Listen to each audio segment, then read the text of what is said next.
Assalamualaikum warahmatullahi wabarakatuh.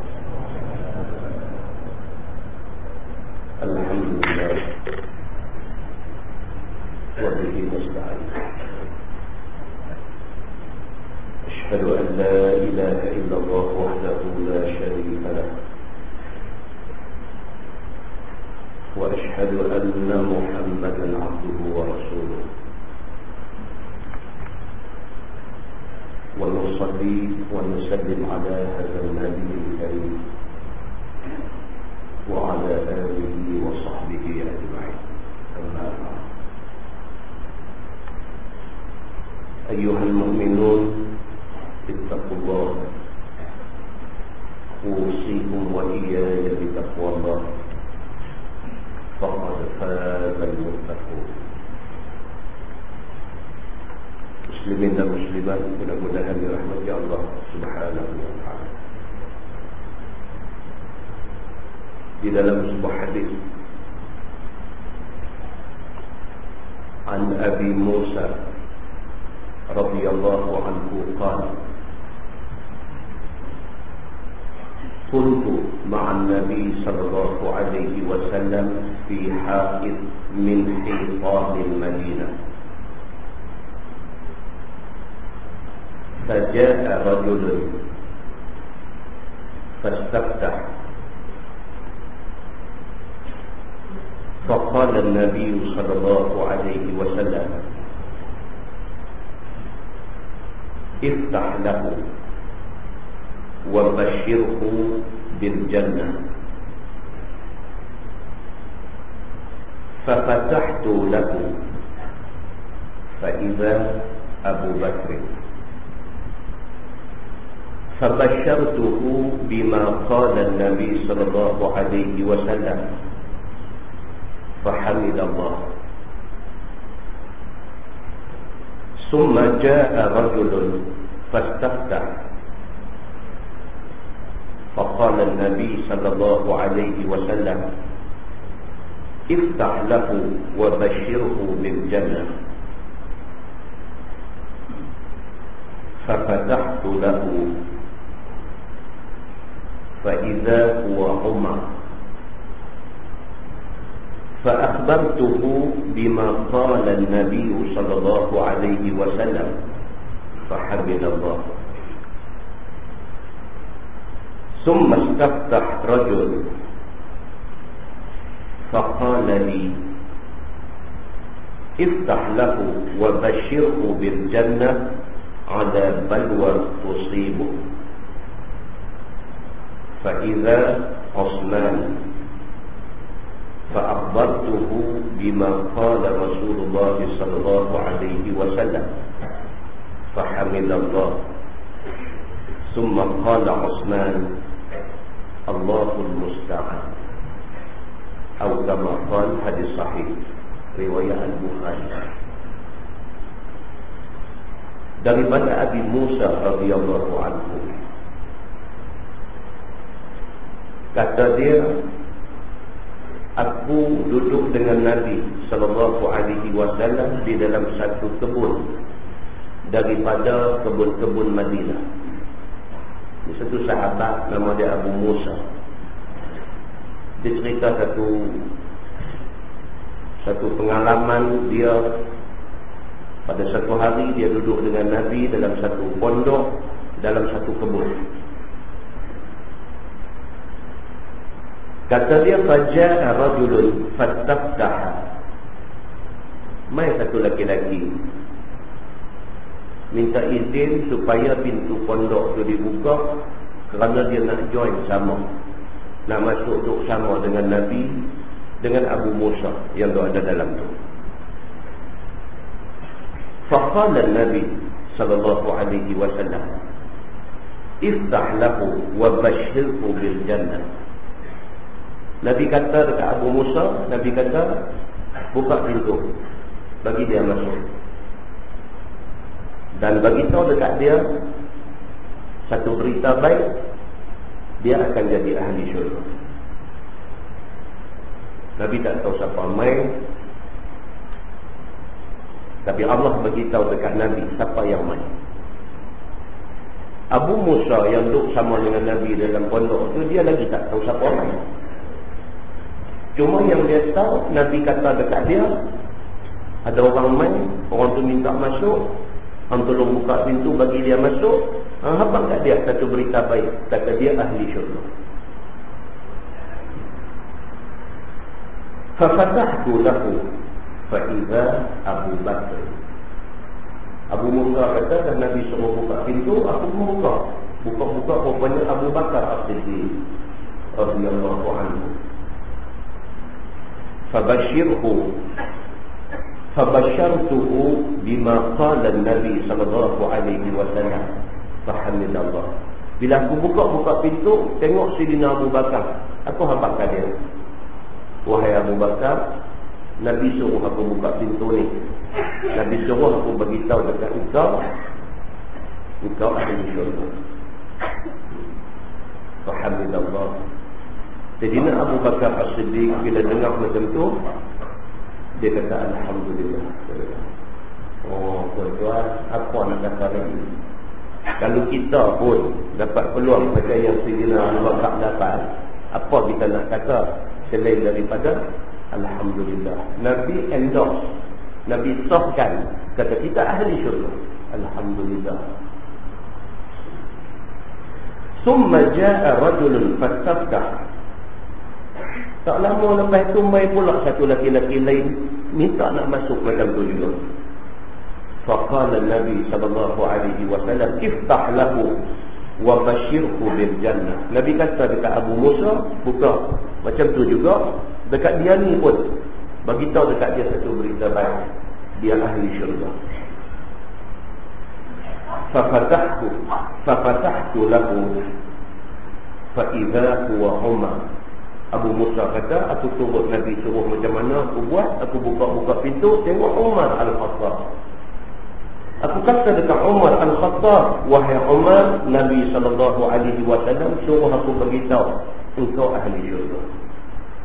Fahamidallah. Umar Al-Khattab pula kata apa? Alhamdulillah. Summa istaftaha rajul faqala li iftah lahu wa bashirhu bil jannah ala balwa tusibu. Mai pula orang yang ketiga betul nak minta masuk. Nabi kata dekat Abu Musa, pergi buka pintu, bagi tahu dekat kawan hak mai ni, kata dia dijanjikan menjadi ahli syurga di atas susah yang dia terpaksa tanggung sebelum mati. Hak ni ada tambah sikit. Nabi kata dekat Abu Musa, tolong dibuka pintu, macam yang dua tadi juga, kau bagi tahu dekat kawan yang ketiga ni, kata dia akan menjadi ahli syurga ala balwa tusibuh, di atas bala yang menimpa dia sebelum dia mati. Fa idza Uthman, kata Abu Musa, aku buka pintu, tengok Uthman bin Affan radhiyallahu anhu. Fa'akhbartuhu bima qala Rasulullah sallallahu alaihi wasallam. Aku beritahu dekat Sidina Uthman, Nabi suruh beritahu, kata kamu ahli syurga, tapi kamu jadi ahli syurga kerana kamu sabar atas bala yang akan menimpa. Fahamidallah.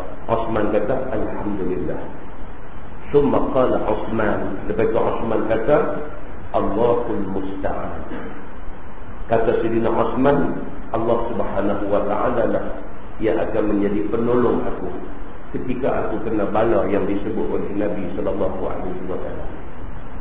Muslimin dan muslimah yang dirahmati Allah sekalian, daripada hadis itu dapat kita faham bahawa ada di kalangan sahabat-sahabat Nabi yang awal-awal masa hidup mereka sebelum mati mereka sudah disebut oleh Nabi sallallahu alaihi wasallam, kata mereka ni itu tetap syurga. Dan daripada hadis ni juga dapat kita faham bahawa ada di kalangan sahabat Nabi ni yang akan ditimpa musibah. Yang musibah itu awal-awal Allah beritahu dekat Nabi, suruh Nabi beritahu dekat mereka yang berkenaan. Dalam sebuah hadis lain riwayat daripada Anas bin Malik radhiyallahu anhu, kata Anas, sa'idan Nabi sallallahu alaihi wasallam Uhudah. wa ma'ahu Abu Bakr wa Umar wa Uthman. Farajaka wa qala an-nabi sallallahu alaihi wasallam uskun Uhud. Azunnuhu darabahu birijlih. Thumma qala an-nabi sallallahu alaihi wasallam falaysa 'alayka illa nabi wa siddiq wa syahidani, atau kama qala. Hadis sahih riwayat Al-Bukhari. Hadis ni pula riwayat daripada Anas bin Malik. Kata Anas bin Malik, satu hari aku dengan Nabi sallallahu alaihi wasallam dan beberapa orang sahabat lagi duduk berdiri di atas bukit Uhud. Anas cerita, dia kata satu hari itu Nabi, aku dan ada beberapa orang sahabat lagi, kami ini naik berdiri di atas bukit Uhud. Bersama dengan kami, dia kata wa ma'ahu Abu Bakr wa Umar wa Uthman, bersama dengan Nabi. Kata Anas bin Malik, ada satu riwayat kata Anas tak ada di atas bukit itu. Anas cuma menceritakan benda ni. Anas bin Malik radhiyallahu anhu, dia kata Nabi sallallahu alaihi wasallam naik atas bukit Uhud, naik bersama dia Abu Bakar, naik bersama dia Umar Al-Khattab, naik bersama dia Uthman bin Affan. Betul riwayat kata Rasul. Farajaka, tiba-tiba bukit Uhud tu bergoyang, dia bergoncang, dia macam kena gempa. Wa qala an-nabi sallallahu alaihi wasallam uskun Uhud. Nabi kata dekat bukit Uhud ni, Nabi kata uskun, tenang kamu wahai bukit Uhud. Sebentar dengan Nabi kata, bukit Uhud berhenti goncang. Summa qala an-nabi sallallahu alaihi wasallam, kemudian Nabi kata kepada bukit Uhud, Nabi kata falaisa 'alaika illa nabi wa siddiq wa syahidani. Nabi kata ni hak duk ada atas hang lah ni bukan orang lain. Yang duk ada di atas hang wahai Uhud lah ni ialah Nabi. Dia kata aku ni Nabi. Wa siddiq, yang ada bersama dengan aku di atas hang lah ni Siddiq, yang ni Abu Bakar As-Siddiq. Wa syahidani, dan yang ada dia bersama dengan aku di atas hangla ni ialah dua orang yang bakal mati syahid. Siapa dia?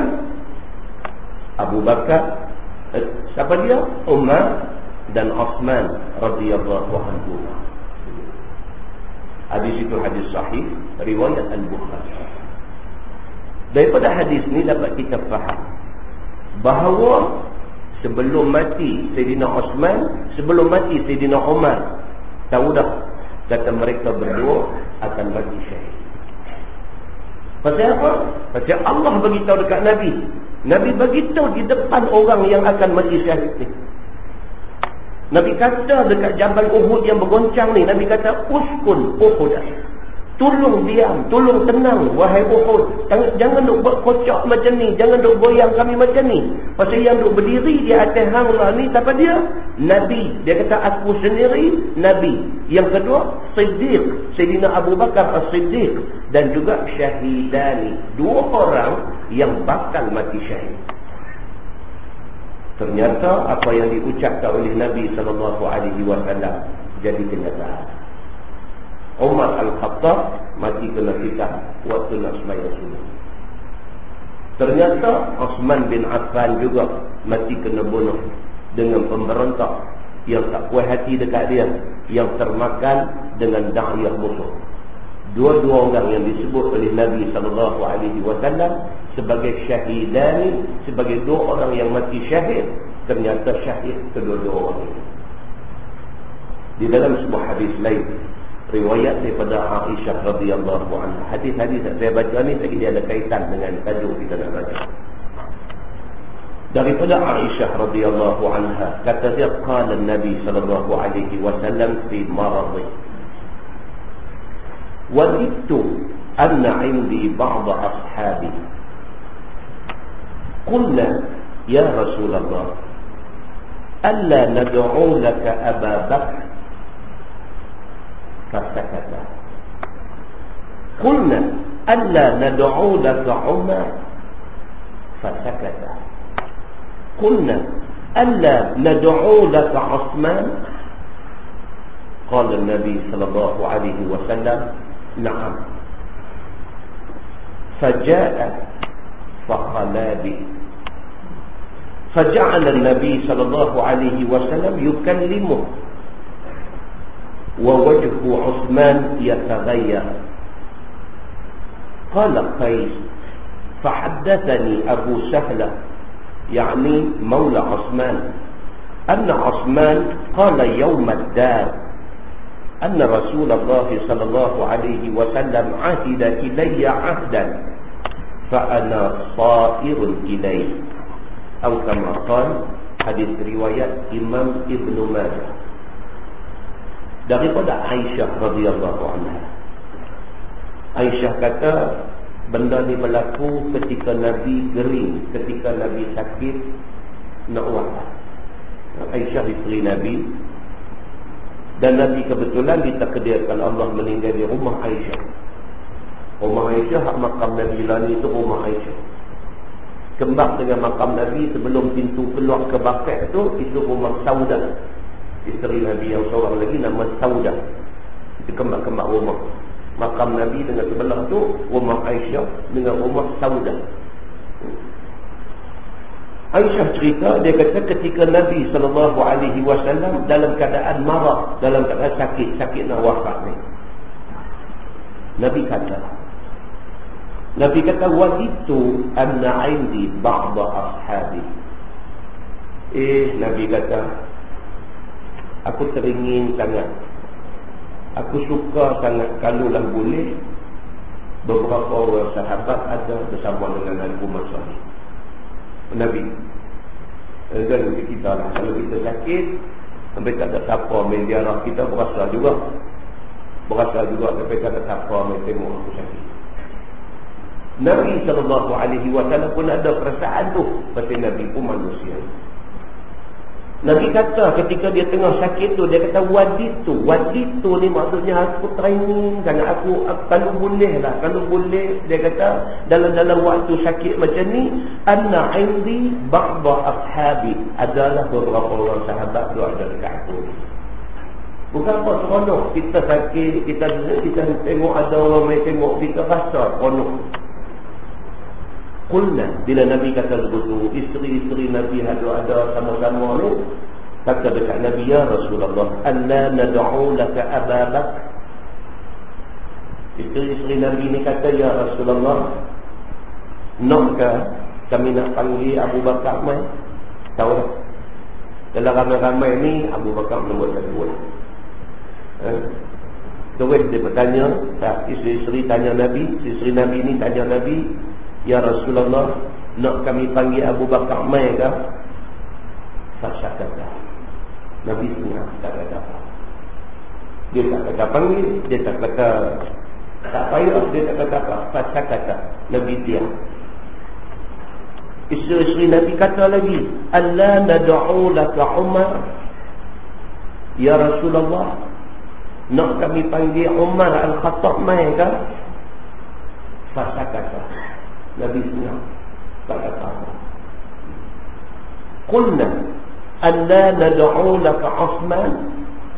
Isteri-isteri Nabi kata pula, ya Rasulullah, nak kami panggil Uthman ke? Uthman bin Affan ke?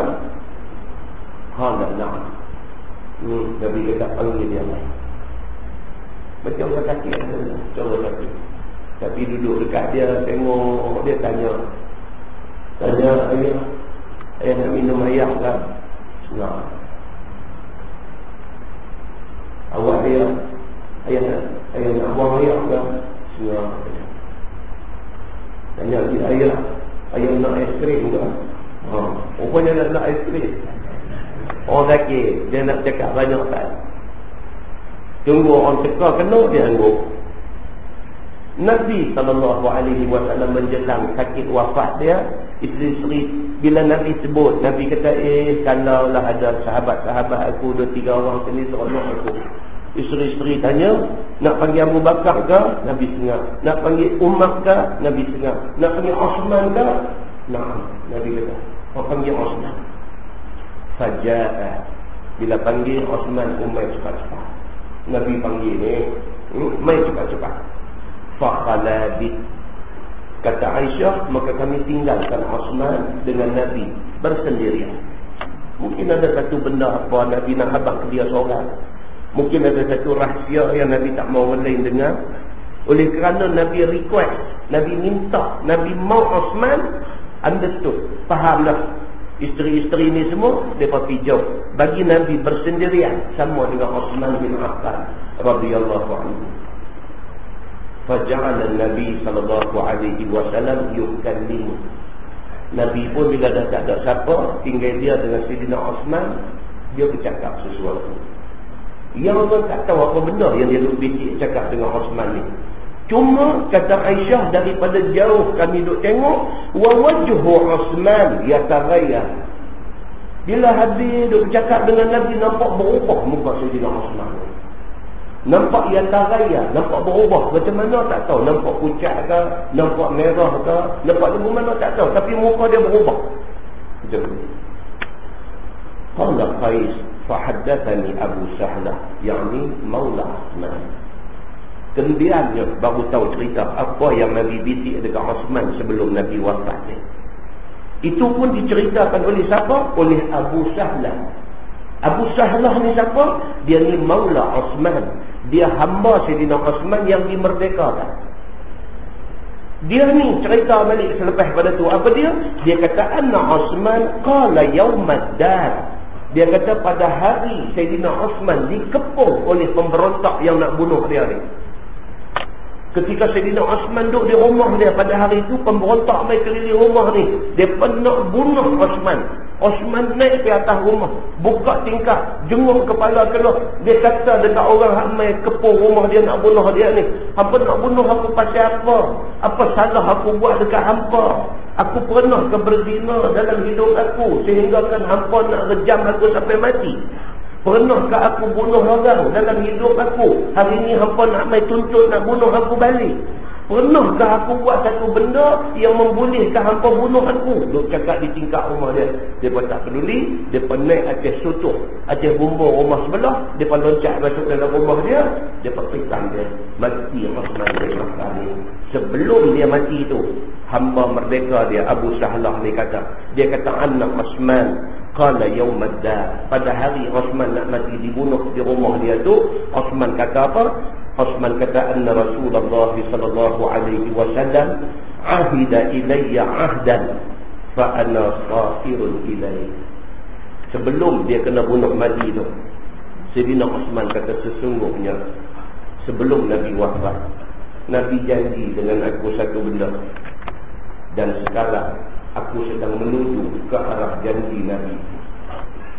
Nabi dah beritahu dekat dia masa Nabi nak wafat tu. Nabi kata Osman, hang akan mati macam ni keadaan dia. Mati dalam keadaan kena fitnah dan kemudian dia kena bunuh. Apa yang Nabi pesan tu ingat ke dia. Dan pada hari dia nak kena bunuh, dia ingat balik apa Nabi kata. Dan dia sebut ni didengar oleh hamba merdeka dia, Abu Sahlah. Abu Sahlah cerita balik benda tu kepada orang semua. Muslimin dan muslimat yang dirahmati Allah sekalian. Ini kisah sahabat-sahabat Nabi, khususnya Sayyidina Osman bin Affan radhiyallahu anhu. Pasal apa yang menjadi macam tu dekat dia? Osman semasa pemerintahan dia khalifah ketiga bagi kerajaan Khulafa ar-Rasyidin. Selepas Abu Bakar, Umar, selepas Umar, Osman bin Affan. Bila dia naik menjadi khalifah, menggantikan tempat Umar Al-Khattab yang mati kena bunuh tu, pemerintahan dia ni dituduh sebagai pemerintahan yang lemah. Dalam pada tu, orang yang memainkan peranan penting nak merosakkan Osman bin Affan ni, nama dia Abdullah bin Sabah. Dia ni satu orang Yahudi, pura-pura masuk Islam, berasal dari Sana'a, ibu negeri Yaman. Dia pergi menjelajah ke merata tempat dengan satu tujuan, nak meracuni fikiran rakyat semua supaya benci kepada Osman bin Affan. Dan pengaruhnya kemudian yang tersebar di Mesir, tersebar di Kufah dan juga di Basrah. Sampai orang yang tak kenal Osman ni pun benci dekat Osman, semata-mata kerana dengar dakwah yang disebarkan oleh Abdullah bin Sabah ni. Dia tuduh Sayyidina Osman ni dengan macam-macam tuduhan. Di antaranya dia kata apa? Dia kata Osman telah mengubah sunnah Nabi SAW. Tuduh Sayyidina Osman ubah sunnah Nabi. Apa cerita dia? Cerita dia satu hari Osman yang duduk di Madinah ni mai ke Mekah. Apabila dia sampai di Mekah, dia tidak buat sembahyang jamak. Sebaliknya Osman buat sembahyang tamam. Dia daripada Madinah mai Mekah. Bila sampai di Mekah, dia buat sembahyang tamam. Zuhur dia buat 4, asar dia buat 4. Dia tak buat sembahyang jamak qasar. Dia tak buat jamak dan qasar. Dia tak buat. Sedangkan Nabi SAW bila musafir, Nabi buat jamak qasar.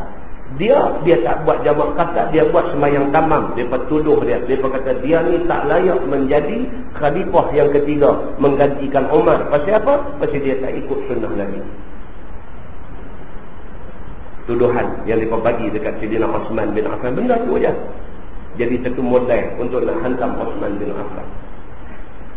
Yang kedua, mereka tuduh kata Osman bin Affan telah buat satu benda bid'ah besar. Mereka kata apa dia? Osman telah menyatukan Quran yang ada banyak-banyak mushaf, dia bagi jadi satu mushaf. Mereka kata zaman Nabi SAW, Quran ni ada sana sikit, sini sikit, sana sikit, sini sikit. Main zaman Sayyidina Osman, dia himpun semua tu jadikan satu mushaf, sehingga dipanggil orang mushaf Osman. Mereka kata dia dah buat satu benda bid'ah besar. Apa dia? Dia pergi himpun Quran bagi jadi satu mushaf. Sedangkan zaman Nabi, Quran ni ada merata-rata. Dia tuduh kata Osman bila dia jadi khalifah, dia melantik pegawai-pegawai yang muda. Cari lagi apa benda boleh kata dekat dia. Dia tuduh Osman bin Affan ni bila jadi khalifah, adik-beradik dia pakat jadi kaya. Ini tuduhan-tuduhan yang kena kepada Osman bin Affan. Benda-benda macam ni bercakap dalam masyarakat, bercakap merebak jadi besar dan sebagainya. Akhirnya sampai ke tahap dia pergi ke rumah dia nak bunuh dia. Sebelum Tuan Osman bin Affan panggil semua orang mai berhimpun, dia jawab balik tuduhan yang orang buat tadi. Dia kata, hampa tuduh kata aku tak hidupkan sunnah Nabi kerana aku sembahyang tamam. Aku bukan tak mau buat jamak dan qasar. Dia kata, tetapi aku orang Makkah. Sampai hari ini pun walaupun aku duduk di Madinah, aku masih ada rumah di Makkah. Isteri aku juga orang Makkah. Bila aku mai ke Makkah, aku anggap aku balik kampung, maka aku sembahyang tamam. Dia kata, bukan aku menafikan orang yang musafir tak boleh sembahyang jamak, tak boleh buat qasar. Tapi aku sendiri menganggap aku duduk di bumi aku sendiri, di negeri aku sendiri, kampung aku sendiri. Maka kerana tu aku buat sembahyang ni, sembahyang tamam. Zuhur aku buat 4, aku tidak qasar jadi 2. Dia kata. Dia jawab. Yang kedua, hampa tuduh kata aku ni telah buat satu bid'ah besar. Quran zaman Nabi ada rata-rata, aku himpun bagi jadi satu mushaf. Hampa tuduh kata aku buat bid'ah besar. Aku nak bagi tahu dekat hampa, kerja duk himpun, duk kumpulkan Quran yang ada di rata-rata tempat ni sejak zaman Abu Bakar As-Siddiq, disambung oleh Umar Al-Khattab. Aku menyempurnakan kerja aku, zaman aku dibukukan. Tapi benda ni diputuskan pada zaman Abu Bakar As-Siddiq, bukan pandai-pandai aku.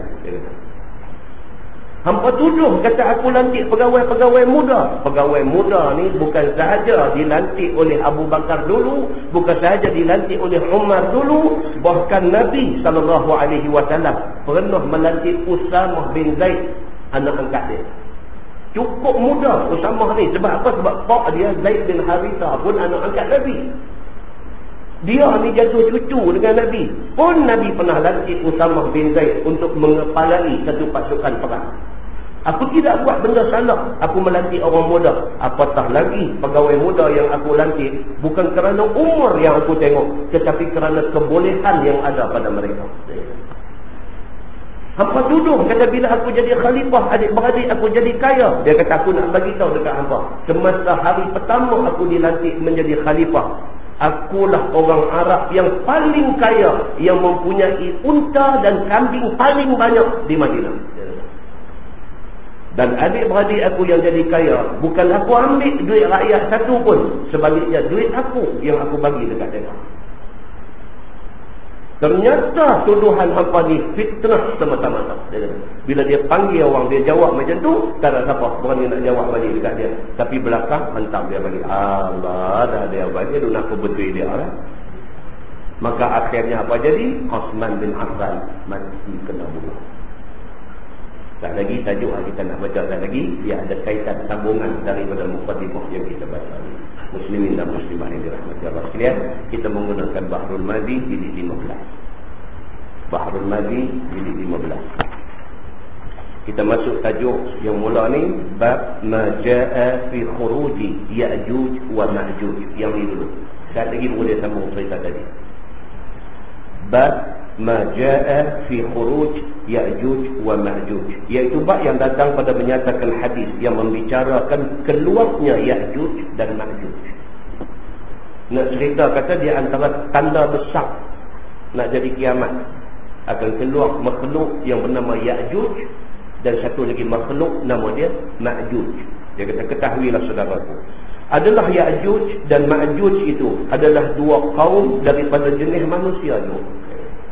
Mereka ni macam orang, tetapi sangat celakanya dan sangat jahatnya mereka itu di atas muka bumi ni. Tapi mereka ni bukan orang biasa.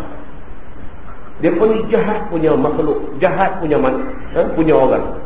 Pada masa sekarang mereka sudah ada, tetapi tersembunyi daripada pengetahuan manusia dan hakikat tempatnya. Ya'juj dan Ma'juj ni ada dah lah ni, tapi duduk di satu tempat yang kita tak tahu di mana. Kita tak tahu secara pasti di mana lokasi mereka. Tapi mereka sudah ada. Pasal apa? Keterangan Quran terang-terang sudah beritahu tentang ada mereka ni. Baik. Sesungguhnya telah diisyaratkan oleh Quran di dalam suratul Kahfi akan kisah Ya'juj dan Ma'juj itu. Kalau tuan-tuan nak buka dalam Quran surah Al-Kahfi daripada ayat 83 sampai ayat 98. Tuan-tuan boleh balik lagi malam lagi saja buka Quran terjemahan ayat 83 sampai 98, menceritakan tentang kisah Ya'juj dan Ma'juj itu. Bertali mali ia dengan kisah raja besar, iaitu Iskandar Zulkarnain. Cerita Ya'juj dan Ma'juj ada kaitan dengan kisah Iskandar Zulkarnain. Baik. Maka telah berkata ulama, adalah Zulkarnain itu seorang daripada wali Allah yang telah menjadi raja besar.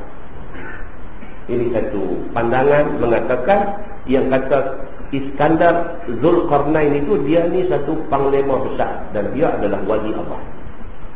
Dia orang istimewa. Kalau tuan-tuan buka dalam Quran dalam surah Al-Kahfi itu memang terang-terang dia sebut ayat 83, a'udzubillahi minasyaitonirrajim wa yas'alunaka 'an dzil qarnain qul sa'atlu 'alaikum minhu dzikra. Dia tak macam tu.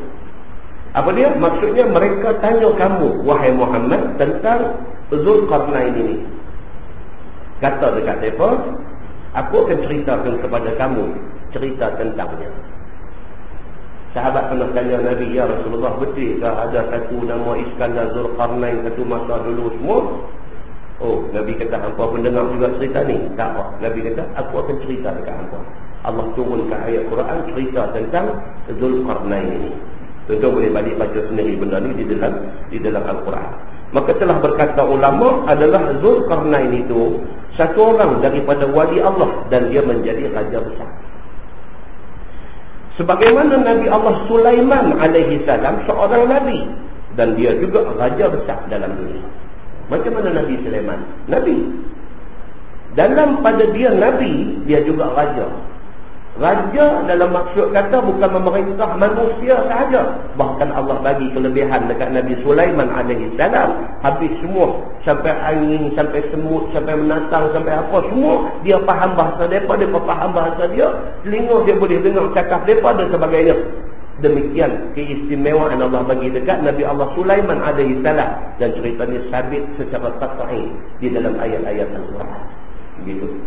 Baik, dia kata dan telah dijajahnya dunia ini daripada masyriq sampai ke maghrib, daripada timur ke barat dia kontrol dunia ni. Maka tak kala sampainya dengan segala tenteranya di antara dua bukit sebelah kutub utara di sana. Ini pendapat. Yang kata kutub utara itu pendapat, tidak ada dalam Quran, tidak ada secara jelas nas yang menunjukkan tempat itu di mana. Tapi di kalangan ulama mereka berpendapat tempat ni, tempat yang kata timbulnya Ya'juj dan Ma'juj ni di kawasan kutub utara, dia kata. Baik. Lalu didapatnya satu kaum yang tinggal duduk di bawah antara dua gunung di situ. Bahasanya tak ada siapa tahu dan tak ada siapa ngerti.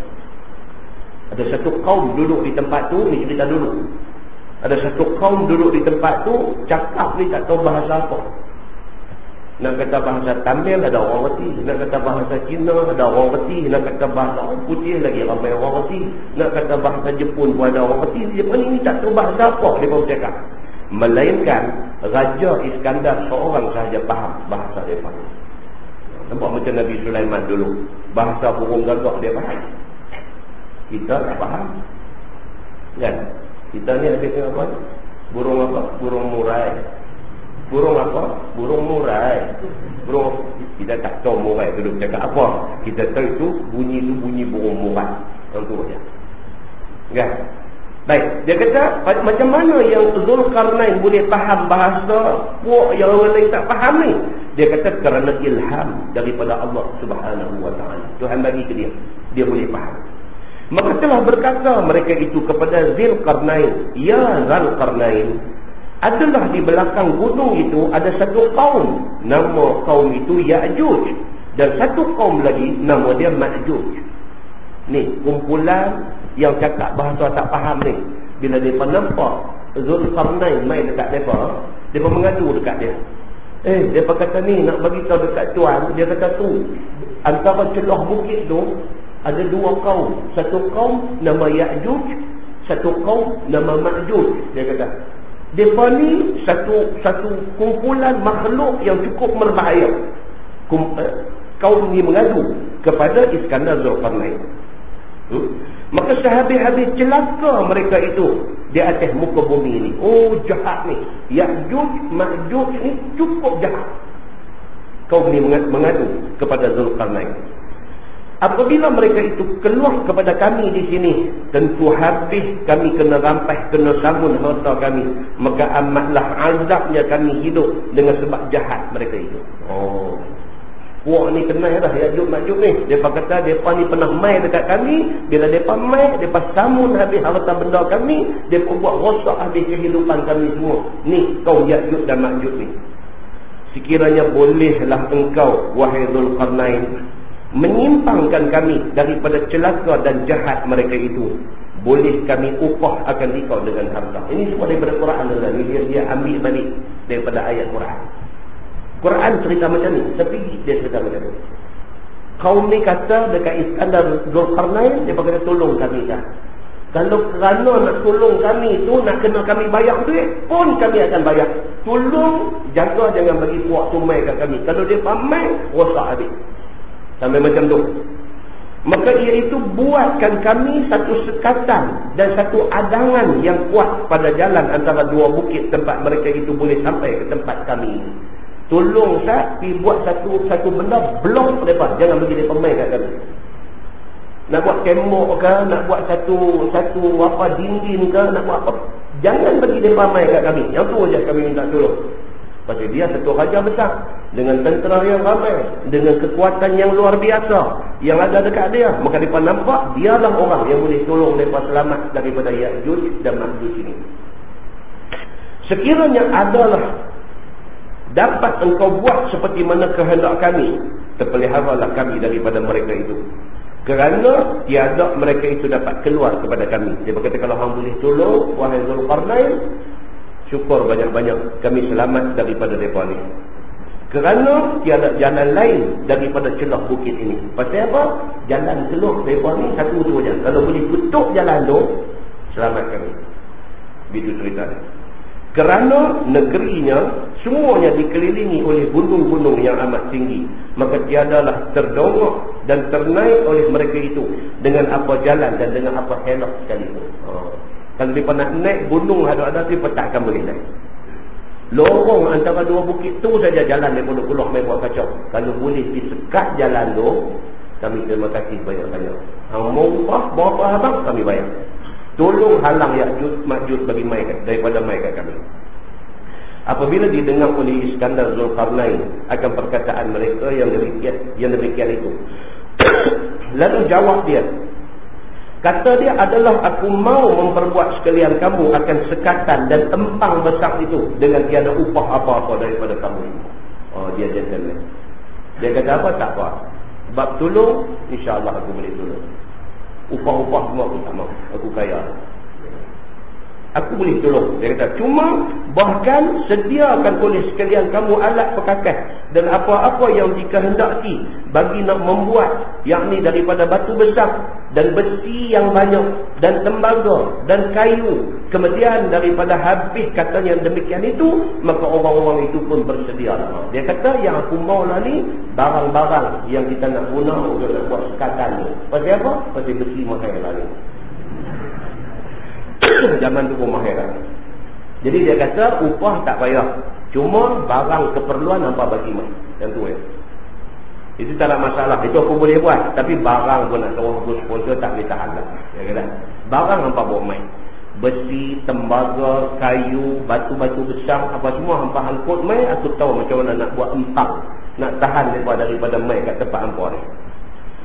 Ini dalam Quran. Tuan-tuan balik baca balik yang kata surah Al-Kahfi 83 sampai 98 tu, dia akan cerita benda ni.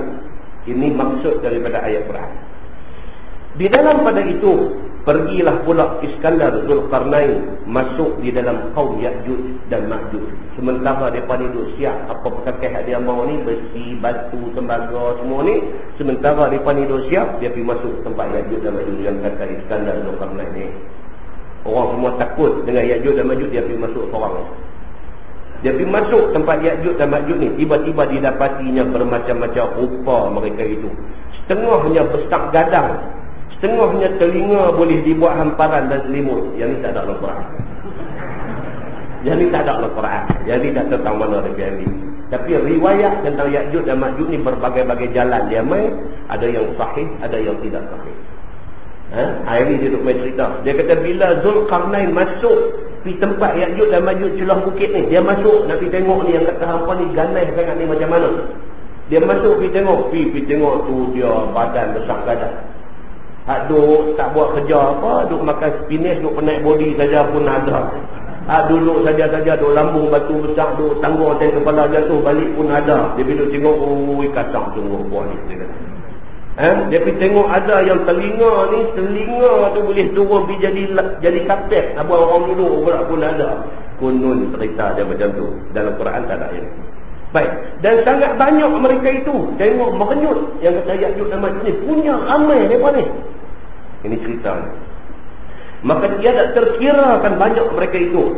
Sebagaimana semut melata di atas muka bumi. Nampak merenyut. Punya banyak Ya'juj dan Ma'juj.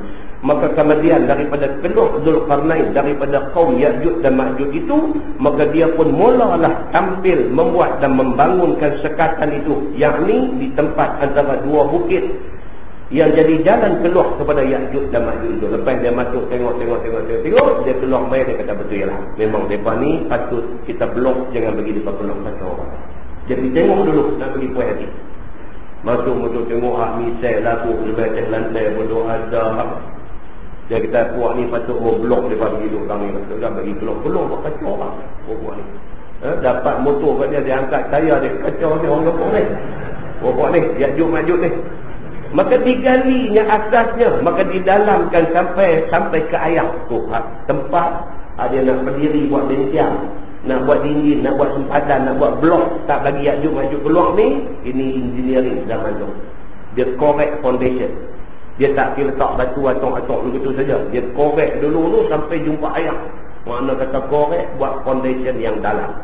Sebab orang belajar bidang apa engineering hari ni, dia nak belajar daripada Zulkarnain. Dia nak buat apa-apa, kena foundation, kena kuat. Dia korek ni semua dulu sampai ke air. Kemudian diperbuatnya tembok daripada batu-batu besar bermeteri dengan tembaga yang dileburkan. Itu teknologi. Batu dia susun tu, batu tu dia lebur tembaga, pergi bagi tembaga cayak, tuang ke batu tu, nak bagi kukuh batu yang dibina sebagai tembok tu. Yang ni ada dalam Quran. Ni cerita lebok tembaga nak buat ni ada dalam Quran.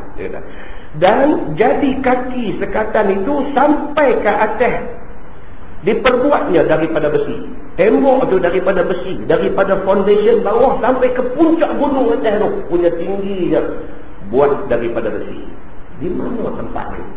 Wallahu a'lam. Tuhan aja tahu di mana. Tapi benda tu kita kena percaya, kata ada. Pasal apa? Pasal Quran yang beritahu kata benda ni sudah ada. Tentu. Baik, seolah-olahnya sekatan dan adangan itu sebagai pagang ataupun sebagai dinding besi sebatang. Dia jadi macam tu, tegak berdiri sampai sama tinggi dengan gunung yang tinggi di situ. Cuma lah itu sebab sebagian ulama dia duk sport kata benda ni di kutub utara, sebab di kawasan itu diseliputi salji. Jadi tak tahu di bawah salji itu apa benda ada.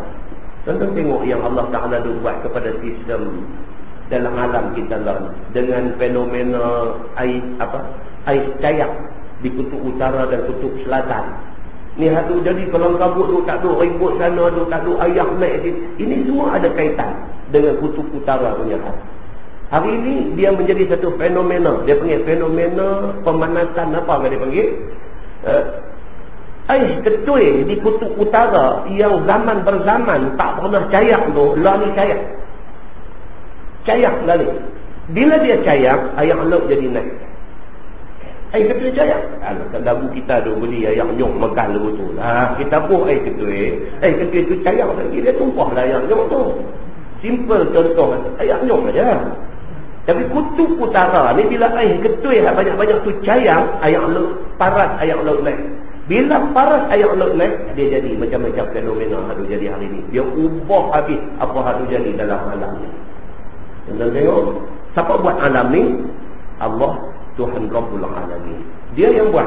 Maka dia tahulah nak atok, nak bagi rosak, nak start tang mana, nak jadi apa. Dia merawit main, dia melarat pitang mana, yang akhirnya kesan dia kepada ditanggung oleh makhluk dia sendiri, oleh makhluk Allah, oleh hamba-hamba Allah yang ada di atas muka bumi ini sendiri. Cuma manusia ni, sama ada benda yang jadi depan mata dia tu, dia nak kaitkan dengan Allah ke tak, yang tu aja. Kalau apa yang jadi dia relate balik, dia kait balik, dia kata ni Allah punya kuasa, dia orang yang bergila. Tapi kalau dia tak kait benda tu dengan kuasa Allah, tayang dia. Dia tak nampak kata apa yang jadi ni, fenomena alam ni ada kaitan dengan kuasa Allah, dengan sunnatullah. Muslimin dan muslimat yang dirahmati Allah sekalian. Kemudian daripada itu, berkehendaklah Ya'juj dan Ma'juj keluar daripada negerinya menurut jalan tu. Wah ni tak tahu lah, duk berlatih angkat berat lah apa lah dia. Satu hari nak keluar. Satu hari dia nak keluar nak kena lalu celah bukit tu. Tiba-tiba sudahlah didapati mereka itu tersekat. Baru sudah. Bibi tengok ni apa jadi dinding ni. Ni tak apa pula main duk blok kita ni. Ni baru sedang kata laluan daripada disekat.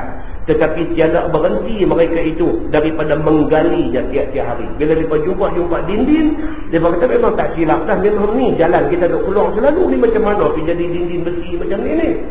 Dia start duk korek dinding yang Zulkarnain buat ni. Dia start korek. Dan telah tembus sedikit. Korek, tembus sikit. Nampak sikit lubang ke dunia bagi sana. Nampak sikit. Sampai dekat tu dia kata apa? Itulah yang disebutkan di dalam hadis yang dikeluarkan oleh Imam At-Tirmidzi. Baru dia buat hadis pula nak menyokong cerita yang dalam Quran surah Al-Kahfi ni. Hadis pula mai apa? Dia kata an Zainab binti Jahsy radhiyallahu anha qalat istayqaza Rasulullah sallallahu alaihi wasallam min naumin muhmarran wajhuhu wa huwa yaqul La ilaha illallah yuraddaduha thalatha marrat. Maksudnya diriwayatkan daripada seorang daripada isteri Nabi SAW. Nama dia Zainab binti Jahsy radhiyallahu anha. Zainab binti Jahsy salah seorang isteri Nabi. Dia daripada keturunan Yahudi. Dia ni cerita hadis ni. Katanya satu hari Nabi tidur di rumah dia. Tiba-tiba terjaga Nabi SAW daripada tidurnya. Zainab binti Jahsy, isteri Nabi. Dia kata hari tu, malam tu Nabi tidur rumah dia. Tengah nak tidur, Nabi terkejut jaga daripada tidur. Kata Zainab binti Jahsy, Hal keadaan Nabi merah pada mukanya. Dia kata, Nabi tengah tidur ni, Nabi bangkit daripada tidur dia, muka Nabi ni merah menyala. Dia kata, marah dan panas hati akan barang yang dilihat Nabi di dalam mimpinya, di dalam tidurnya. Nabi bangkit, muka merah, nampak Nabi marah. Dia kata, sambil Nabi SAW mengucap la ilaha illallah, artinya tiada Tuhan yang disembah sebenar-benar melainkan Allah, dengan diulangnya 3 kali yang demikian itu. Oh, itu dia Nabi. Kita kena ambil lah apa yang menjadi sifat Nabi ini. Apa-apa sikit la ilaha illallah, macam tu. Bagi mulut kita ni dengan kalimah thayyibah ni selalu. Nabi jaga daripada tidur, la ilaha illallah. Nabi sebut lagi la ilaha illallah. Nabi sebut lagi la ilaha illallah 3 kali. Kata Zainab binti Jahshin, isteri Nabi SAW. Bila didengar oleh Zainab akan Nabi yang demikian itu, lalu berkata dia, apakah Tuan hamba marah dan Tuan hamba ucapkan itu ya Rasulullah? Dia pun dah Nabi, suami dia terkejut jaga tidur, dia pun jaga sama. Dia kata, awak ya Rasulullah, pasal apa? Awak marah kat siapa ni? Tengah-tengah duduk tidur, bangkit, la ilaha illallah, muka merah menyala ni. Pasal apa? Maka sabda Nabi SAW, Nabi kata, wailun lil Arab min syarrin qad iqtarabah. Nabi kata begitu. Nabi kata, oh, dia kata, celakalah, besarlah celaka kepada orang-orang Arab. Rosak besarlah orang-orang Arab daripada bala besar yang sesungguhnya dah dekat dengan mereka. Nabi kata begitu. Lepas Nabi kata la ilaha illallah 3 kali, Nabi kata apa? Wailun lil Arab. Habislah dia kata, puak-puak Arab ni boleh celakalah mereka ni. Pasal apa? Pasal ada satu syar, satu kejahatan dekat dah nak kena mereka. Nabi kata begitu. Baik, masalah dia kata, Ya'juj dan Ma'juj membinasakan orang-orang Arab. Ini dia nak main cerita secara detail. Sesungguhnya dengan sepotong hadis itu menunjukkan bahawa orang-orang Arab akan dibinasakan oleh Ya'juj dan Ma'juj. Juga dibinasakan oleh Ya'juj dan Ma'juj itu akan lain daripada bangsa Arab. Oh, dia kata bukanlah maksudnya Arab saja yang Ya'juj dan Ma'juj Nabi duk buat lebih kurang ni. Semua manusia akan kena dengan Ya'juj dan Ma'juj ini. Kata ulama, sebab pun dia khususkan oleh Nabi SAW menyebutkan kebinasaan itu, kebinasaan Ya'juj dan Ma'juj itu akan kena kepada Arab saja, serta tidak disebutkan kebinasaan itu kena kepada lain Arab, kerana kebinasaan dan kemudaratan Ya'juj dan Ma'juj itu lebih besar kena ke atas Arab daripada orang lain. Tak bermakna orang lain tak kena, tapi orang Arab akan kena teruk lagi. Nabi kata begitu. Sehinggalah lari segala orang-orang membawa diri lari ke gunung-gunung. Bila terbit keluar mai Ya'juj dan Ma'juj daripada bentiang yang Zulkarnain buat tu, bila dia boleh terbit mai balik ni, bercamuk lari habis orang ada. Kawan tu kena kurung lama. Lepas dia kemarau pun ada, dia macam-macam jenuh lari. Manusia ada. Kan dia tu kena kurung. Kata Siti Zainab, isteri Nabi SAW,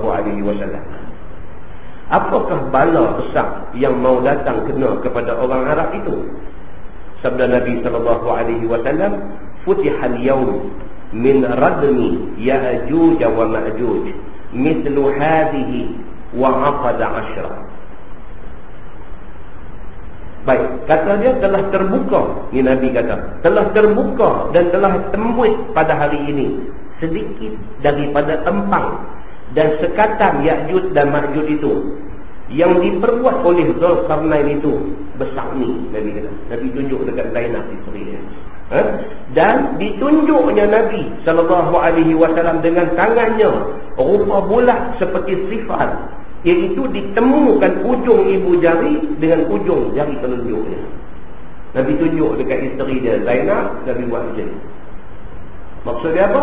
Nabi kata Ya'juj dan Ma'juj yang terkurung di sebalik bentiang yang dibina oleh Zulkarnain itu, hari ini bentiang itu dah berlubang besar ni. Nabi tunjuk lagu tu dekat Zainab binti Jahshin, isteri dia. Kemudian maka dia angkatnya menunjukkan besar lubang yang tengah itu. Nabi angkat tu ni, besar ni dah. terbuka lubang mereka. Dan lubang ni akan makin besar sampai celup badan mereka keluar. Musnahlah orang ada di sebaliknya. Nabi kata begitu dekat isteri dia. Maka daripada hari tembus itu, berkatalah setengah Ya'juj itu kepada setengah yang bekerja ni. Ini cerita ni. Dia kata, marilah kita kembali pulang. Ini cerita yang berlaku. Dia pun duduk korek nak keluar. Duduk korek besi yang dibuat oleh Zulkarnain ni. Nampak lubang besar tu. Dia kata nampak eloklah kita pun penat. Kita balik dulu, esok main sambung je. Dia kata begitu. Maka biarlah besok hari boleh kita besarkan lubang yang tembus ni. Dan boleh kita keluar. Kemudian daripada mereka itu kembali pulang. Dan datang pula pada esok harinya, sudahlah didapati mereka itu, lubang itu telah terpalang semua. Allah saja buat macam tu. Selagi tak amai kiamat betul itu, selagi itu dia korek, nampak dah lubang cahaya tu, dia akan balik. Esok mai tengok, palang balik. Korek pula dapat balik lubang besar tu, balik. Esok mai pula palang pula. Begitulah hari-hari sehinggalah tiba saat Allah nak membenarkan mereka keluar mai. Dan saat itu menjadi saat yang menjadi tanda besar kiamat nak jadi. Benda ni duk jadi hari-hari sampai hari ni. Maka tampil pula mereka itu menggalinya sehingga nampak tembus sikit. Maka mereka itu pun meninggalkannya. Di dalam sepeninggalan mereka itu, maka lubang itu pun kembali tumpat semula. Maka tampil pula mereka menggalinya sampai tembus. Ditinggalkan pula oleh mereka itu. Demikianlah tiap-tiap hari diperbuat mereka itu yang demikian itu. Sehingga sampailah pada masa Tuhan hendak mengeluarkan mereka itu. Contohnya yang kata pula, bodoh pokok ni dah korek dah. Lepas tu esok mai kata lubang tu terpalam, sambunglah kerja lah 24 jam. Bayanglah overtime. Jangan kata dulu. Pasal apa? Pasal Tuhan sudah tentukan benda ni nak jadi lagu ni, dia jadi lagu ni. Ya, tuan-tuan, kita benda hak Tuhan tentu nak jadi. Dan kita buat apa? Ya, kita buat apa? Benda nak jadi. Kita bawa kereta elok dah. Bawa kereta elok. Tak pernah lebih 110 km sejam. Elok dah bawa. Mai hari yang kata kemalangan. Mai hari yang kata malang tu. Lori mai daripada belah sana tu. Dia masuk mai laluan kita. Dia mai rempuh kita. Mati habis ada dalam kereta. Macam nak kata apa? Kita boleh ke kata dah nampak dah dia boleh nak sampai hampunah lari semua tepi. Boleh dekat mana tu? Tak boleh tuan. Pasal apa? Pasal Tuhan dah tentu dia nak jadi begitu. Tu saya cakap pandai. Sama dengan Ya'juj dan Ma'juj ni, kita duk dengar cerita ni dah korek, dah nampak dah lubang cahaya, hang balik pi. Esok mai tengok tak ada, korek pula nampak lubang cahaya, balik pi. Lusa mai tengok tak ada, tosah baliklah. Kita duk kata dulu. Tak boleh tuan-tuan. Tuhan sudah tentukan macam tu. Kita tak boleh nak cakap lagu lain, tak boleh. Pasal apa? Pasal kita tak boleh nak ting ketentuan Tuhan. Tak boleh. Maka Ya'juj dan Ma'juj jadi macam tu. Pasal Tuhan mau macam tu. Sampailah pada masa Tuhan mau mereka keluar ke dunia kita duduk ni. Untuk nak dijadikan Ya'juj dan Ma'juj ni sebagai tanda besar kiamat. Pada masa tu mungkin mereka buat kerja 24 jam overtime di jalan. Wallahu a'lam. Tuhan saja yang lebih tahu. Muslimin dan muslimat yang dirahmati Allah tidak. Maka tiadalah didapati mereka itu tumpat lagi. Mai pada hari yang Tuhan nak benarkan mereka keluar mai, mereka kuat dah jadi lubang, mereka balik, mereka mai itu lubang dah lagi. Petik jari buah. Telinga lebar tadi dia kelpiak dekat hari ni hari yang aku duk tunggu lama dah. Kunci keluar hari ini juga kata. Maka dapatlah mereka itu meneruskan kerjanya, meluahkan lubang itu sampai boleh mereka itu keluar daripadanya dengan senangnya, masuk makan apa yang ada di atas isi bumi. Ya, hari itu berlakulah tanda besar kiamat. Baik. Kemudian apabila didengar oleh Zainab akan sabda Nabi SAW yang demikian itu, besar bala akan turun kepada orang-orang Arab. Maka lalu bertanya Zainab kepada Nabi SAW.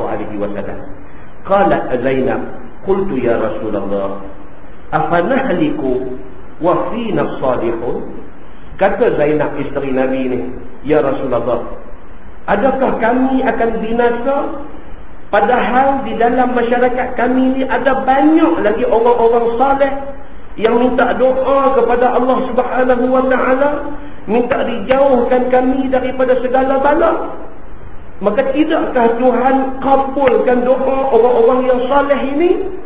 Jikalau banyak pula orang-orang buat maksiat di dalam kalangan orang-orang saleh ini. Zainab ni, dia kata bila Nabi kata dia akan main satu masa bala akan kena kepada semua manusia. Zainab ni tanya Nabi. Zainab kata, ya Rasulullah, kalaulah kata masa tu orang-orang yang saleh, orang yang baik-baik, orang-orang yang warak, orang yang ada ramai, mereka ni duk hari-hari duk minta doa dekat Allah, minta dijauhkan daripada bala, malapetaka dan sebagainya. Adakah bala akan main juga? Sedangkan orang yang saleh, orang baik-baik duk ada, duk minta doa jauh daripada bala. Adakah Allah akan buat main juga bala walaupun mereka duk minta jangan main bala? Dia tanya Nabi SAW. Qala na'am idza kathura al-khabth. Baik, maksud dia apa? Sabda Nabi SAW, ya, Nabi kata, kalau sampai masa Tuhan nak buat main bala, orang saleh, orang alim, orang warak, orang baik, ada banyak mana pun bala Tuhan main juga, Nabi kata. Yakni kena kebinasaan juga semua orang yang berbuat maksiat, tak kala banyak maksiat, kerana maksiat itu menjadikan tiada makbul doa orang-orang yang saleh. Kerana maksiat tu ada banyak, orang alim, orang saleh, orang baik-baik doa pun Tuhan tak mau dengar. Pasal apa? Pasal maksiat berleluasa dalam masyarakat. Maka sampai masa Allah izinkan bala tu mai. Kata At-Tirmizi, ini hadis hasan lagi sahih. Muslimin dan muslimat yang dirahmati Allah. Panjang umur kita jumpa benar.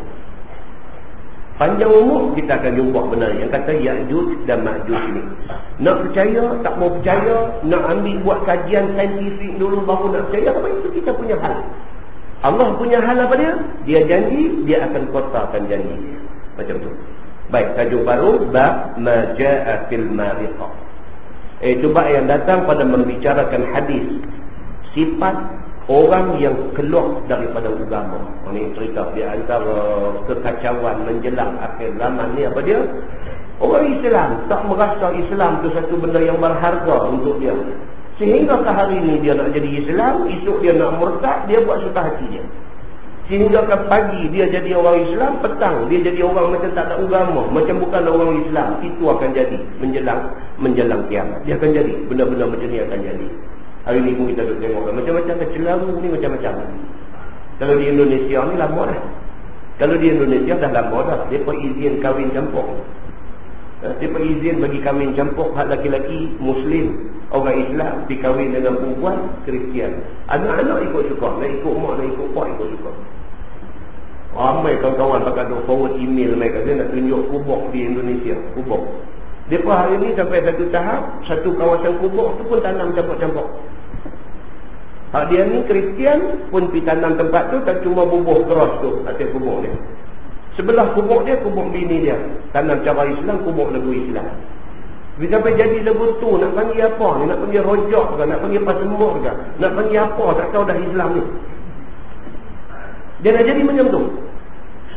Sampai tuan-tuan ni orang perempuan tu dia tengok drama petang-petang pukul 2.30, pukul 3.30, pukul 4.30, pukul 5.30 punya drama ni, Indonesia punya gambar tu masuk main macam-macam tu. Dia tunjuk tu tuan-tuan. Ada tunjuk, ada berlakon tu, kita tengok nama ada keluar main tu, nama macam-macam nama, kita tak tahu Islam ke tak, kita tak tahu. Tapi dia berlakon tu, Assalamualaikum, Waalaikumsalam. Kita pun tak tahu Islam ke, tak Islam ke, tak tahu. Tak tahu, kita tak tahu.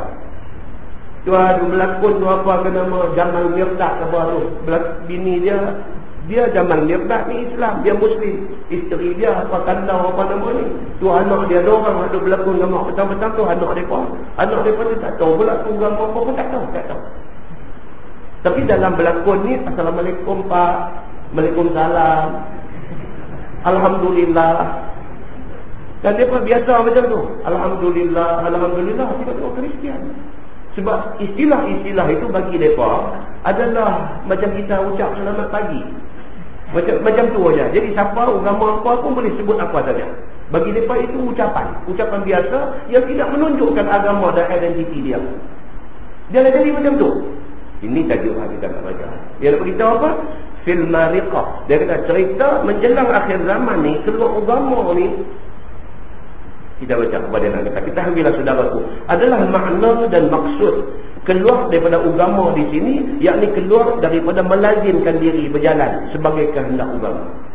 Satu, bukan takat keluar agama ni keluar akidah saja. Kadang-kadang dia duk mengaku dia Islam, tapi hari-hari amal buat, tingkah laku, cara hidup tak menggambarkan Islam sama sekali.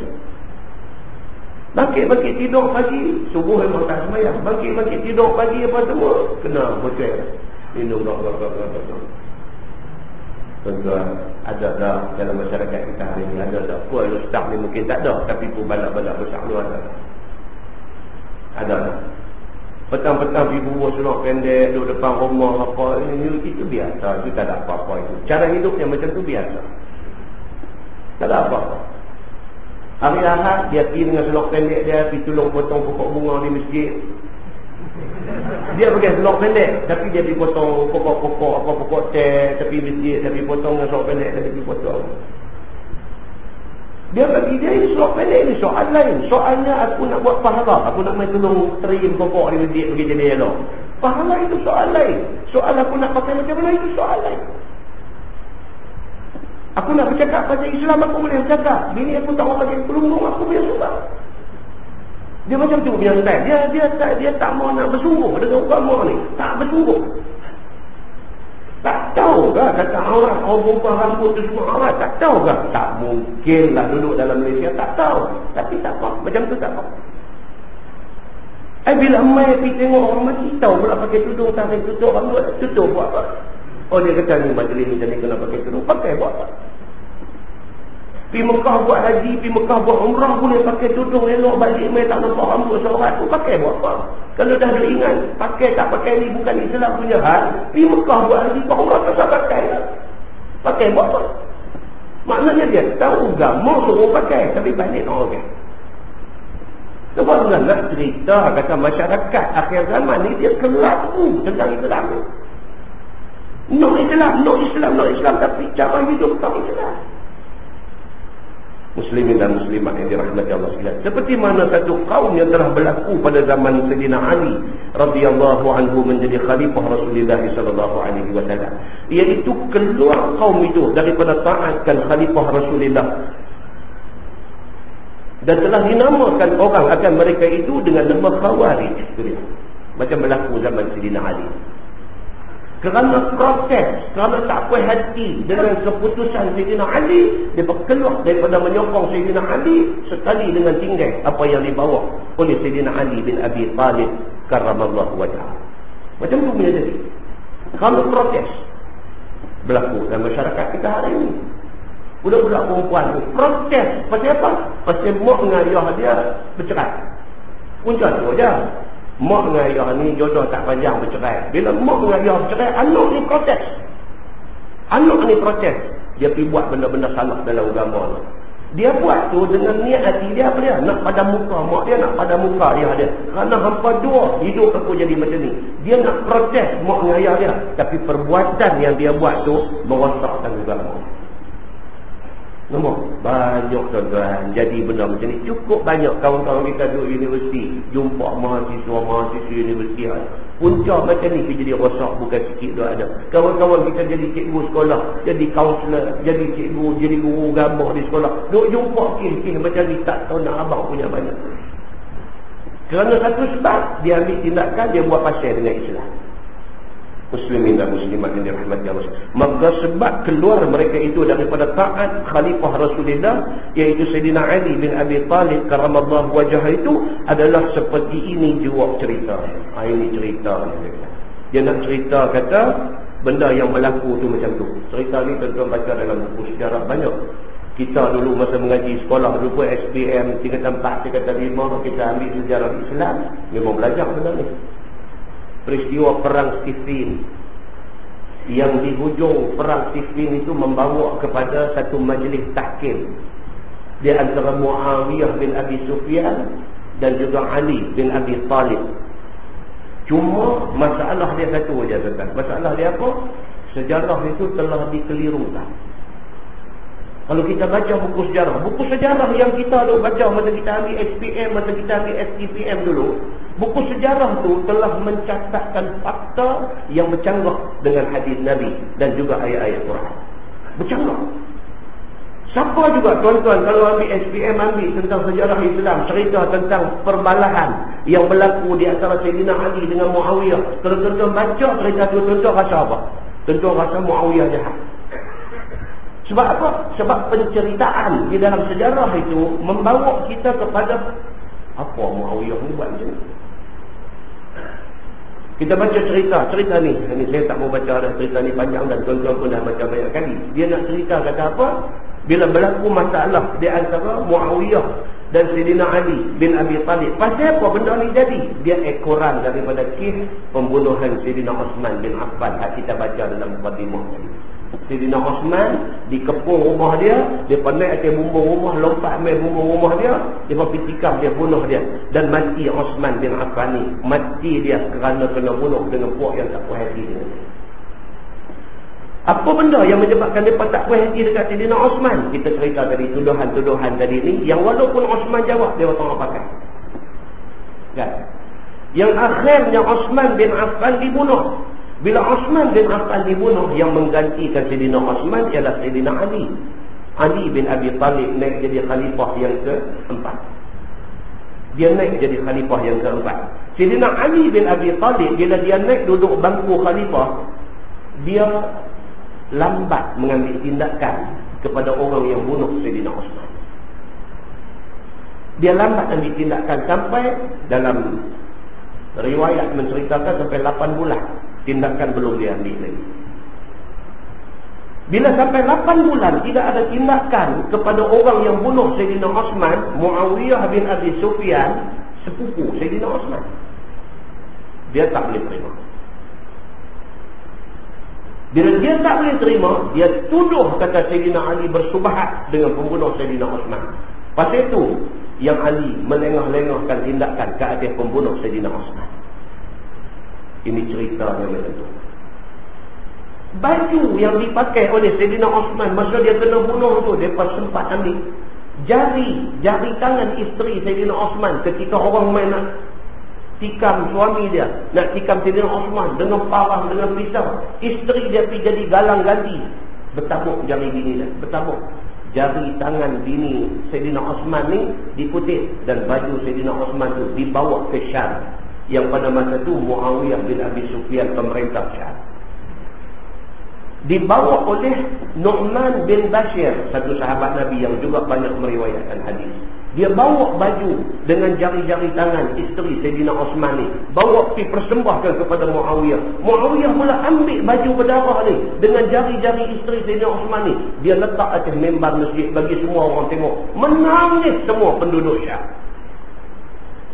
Bila keadaan jadi macam tu, tuan-tuan boleh bayangkan macam mana penduduk Syam tak puas hati dengan apa yang jadi. Dia mahu supaya tindakan qisas dijalankan ke atas orang yang bunuh Sayyidina Osman. Ali yang mengambil alih kuasa pada masa tu, dia ada sebab dia tak mau gopoh mengambil tindakan. Dia perlu masa untuk nak siasat. Lagi pula dia baru duduk bangku khalifah, dia nak kena faham dulu macam mana cara nak buat kerja dan sebagainya. Maka dia ambil masa untuk nak siasat benda ni. Dia lambat ambil tindakan tu. Di sinilah yang kata Abdullah bin Sabah masuk api dia lagi dalam masyarakat Syam ni. Dia kata apa? Memang betul. Dia kata Ali bersubhat dengan pembunuh ni supaya Osman kena bunuh, dia cepat boleh naik jadi khalifah ganti Osman. Benda tu masuk dalam hati orang yang dengar ni. Kau kata betul dah. Apa Ali ni macam tu? Sudah jadi macam tu. Tentang nampak cerita dia sebenarnya macam tu. Bukan soal Muawiyah ni nak kuasa. Bukan soal Muawiyah ni lawan Sayyidina Ali ni kerana dia nak kuasa, nak jadi khalifah. Bukan. Tapi pasal apa? Pasal dia ijtihad, dia mengatakan Ali perlu ambil tindakan segera. Manakala Ali pula ijtihad kata apa? Kita nak ambil tindakan. Bukan kita tak mau ambil, tapi kita kena siasat. Kita tak boleh ambil tindakan melulu yang kemudiannya baru kita tahu kata kita salah bertindak. Kita tak mau macam tu. Jadi di polis mana pun ni kes poteng apa kata. Allahu Akbar kan. Dituduh kata hamba Allah tu pergi mengendap siapa kah, dia main balun sampai mati di kawan tu. Ini cerita gopoh. Nabi kata apa? Nabi kata al-ijlatu minasyaitan wat-ta'anni minallah. Nabi kata al-ijlah, gopoh kelang kabut nak buat kerja nak cepat, ini daripada syaitan. Nabi kata wat-ta'anni, tenang, tenteram, jangan kalut, satu-satu kita tengok, minallah, itu daripada Allah. Ali bin Abi Talib, dia ambil sikap ni. Dia kata, aku kena siasat benda ni. Aku tak mau ambil tindakan sembrono. Aku tak mau tangkap orang ikut suka. Sedangkan dia tak dapat dibuktikan bersalah. Kita nak hukum dia juga. Semata-mata kalau nak bagi puas hati, puak yang tak puas hati. Ali kata, aku tak boleh buat macam tu. Bila dia duduk lambat ni, sana Abdullah bin Sabah dah masuk jarum dia. Dia kata, memang Ali subah dah kalau macam ni. Faham tak? Sejarah sebenarnya jadi macam tu. Bila jadi macam tu, ada di kalangan sahabat Nabi yang cuba sedaya upaya untuk nak mengelakkan daripada berlaku perang di antara Ali dan Muawiyah. Nak elak daripada jadi perang. Dua sahabat yang terkenal tampil Nabi jadi orang tengah. Siapa dia? Satu nama Abu Umamah Al-Bahili. Dan satu lagi siapa dia? Abu Darda radhiyallahu anhu. Dua orang ni volunteer, sukarela, kata tak apa, kami cuba bercakap dengan dua-dua pihak ni, jangan sampai jadi perang. Abu Umamah Al-Bahili dengan Abu Darda ni bila sampai di depan Muawiyah, dia berkata dekat Muawiyah, dia berkata, wahai Muawiyah, pasal apa yang sampai kamu marah dekat Ali? Kamu tak mau bai'ah, tak mau mengaku kata Ali jadi khalifah. Pasal apa? Kamu tak tahu Kang Ali itu siapa? Abu Umamah Al-Bahili dengan Abu Darda dikata dekat Muawiyah. Bukan hang tak kenal siapa dia Ali ni. Hang bukan tak tahu Ali bin Abi Talib ni, dia dulu masuk Islam daripada hang dan daripada bapa hang. Dia berkata, Ali masuk Islam daripada kalangan awal-awal, dia budak. Daripada kalangan budak dia mula sekali masuk Islam. Abu Umamah Al-Bahili dan juga Abu Darda dikata dekat Muawiyah. Dia berkata, Muawiyah, kau tak tahu Kang Ali ni siapa? Dia keluarga Nabi, dia sepupu Nabi, dia menantu Nabi. Dia berkata, Muawiyah, kau jangan lupa Ali ni siapa? Dia dengan keistimewaan yang ada dekat dia, dia layak untuk jadi khalifah. Kau jangan buat macam ni, bantah, tak mau nak mengaku dia khalifah. Dia pergi cakap macam tu dekat Muawiyah. Jawapan Muawiyah ni apa dia? Muawiyah kata balik, dia kata, aku bukan tak mau mengaku dia menjadi khalifah. Jangan salah faham. Dia kata, aku bukan tak mau mengaku dia menjadi khalifah, tetapi aku tak puas hati pasal dia tak ambil tindakan kepada pembunuh Osman. Dia kata, hang jangan salah. Aku bukan tak boleh terima dia jadi khalifah. Memang dia layak. Aku tak layak. Dia yang layak jadi khalifah. Cuma aku tak puas hati pasal apa pembunuh Osman dibiarkan bebas. Aku mau dia dikenakan kisah kerana dia membunuh Osman, bukan kerana Osman sepupu aku. Dia kata Osman itu orang baik, dia tak patut kena bunuh. Anda nampak? Betul tak apa yang Muawiyah kata? Betul. Jadi bila kita baca fakta sejarah yang tak betul, kita tu rasa macam Muawiyah salah. Tak boleh ingat Muawiyah salah, sebab Muawiyah pun tak salah, Ali pun tak salah. Yang salah ni siapa? Ni Abdullah bin Sabah yang memainkan peranan hidup batu api bagi orang lain. Tapi yang Abdullah bin Sabah hilang. Timbul cerita macam Muawiyah ni macam nak kuasa, nak ambil kuasa daripada Sayyidina Ali. Sejarah menampakkan rupa sahabat begitu. Tak mungkin sahabat begitu. Muslimin dan muslimat yang dirahmati Allah sekalian. Ini ceritanya. Maka akhirnya apa jadi? Maka akhirnya berlakulah perang. Ali bin Abi Talib bila dia dengar cerita kata memang Muawiyah tak mau bai'ah dia sebagai khalifah, dia arahkan pasukan tentera dia nak pergi attack Syam. 1,500 orang tentera dia hantar ke Syam. Muawiyah pula dapat berita kata Ali sudah hantar pasukan tentera 150,000 orang nak main serang dia. Dia angkat tentera dia 130,000 orang.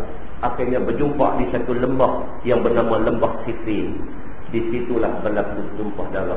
Berapa ramai sahabat-sahabat Nabi yang hafaz Al-Quran mati di dalam perang Siffin.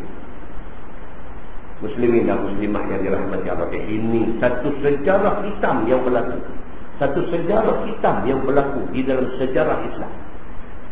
Betul apa yang Nabi SAW kata dulu. Nabi kata apa? Apabila Nabi buat perumpamaan dengan satu pintu yang kukuh. Apabila pintu yang kukuh itu dirobohkan, Nabi kata bermulalah fitnah besar pada alam Islam ini.